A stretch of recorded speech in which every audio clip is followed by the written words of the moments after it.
सामूहिक बलात्कार की पीड़िता ने की आत्महत्या, 4 नामजद आरोपियों के खिलाफ मुकदमा दर्ज। उपमंडल के एक गांव में सामूहिक बलात्कार की पीड़िता द्वारा घर में फांसी के फंदे पर लटक कर आत्महत्या करने का मामला प्रकाश में आया है। सूचना पर पहुंची पिनंगवा पुलिस ने मृतक युवती के शव को कब्जे में लेकर पोस्टमार्टम के लिए मांडीखेड़ा भेज दिया। वहीं इस मामले में मृतक युवती की मां की शिकायत पर पिनंगवा पुलिस ने 4 नामजद लोगों के खिलाफ मुकदमा दर्ज कर जांच शुरू कर दी है। मृतक युवती की मां ने बताया कि करीब 9 माह पहले गांव के ही हसीन मुब्बी समीम नावेद ने उसकी पुत्री के साथ सामूहिक बलात्कार किया।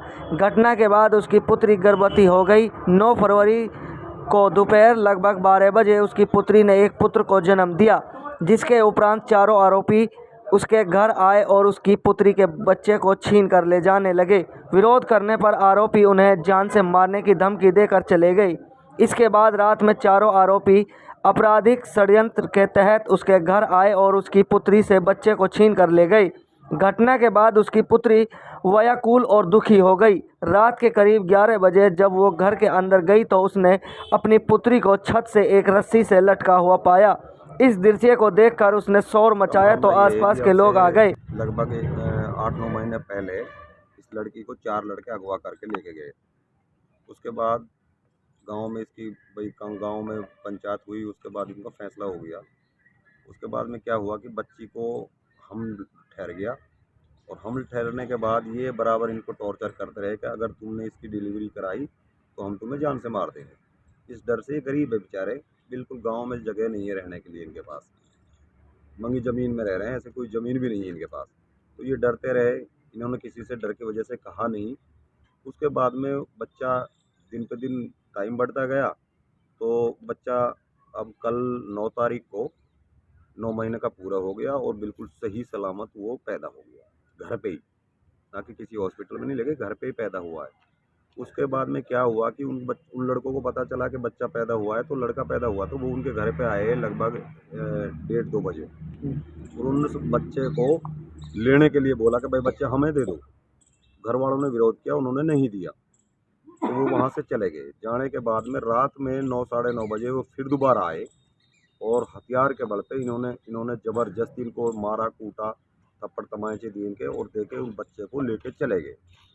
तो लड़की इतनी हरासमेंट हो गई कि हरासमेंट होने की वजह से उन्होंने आत्महत्या कर अपनी जीवन लीला समाप्त कर दी।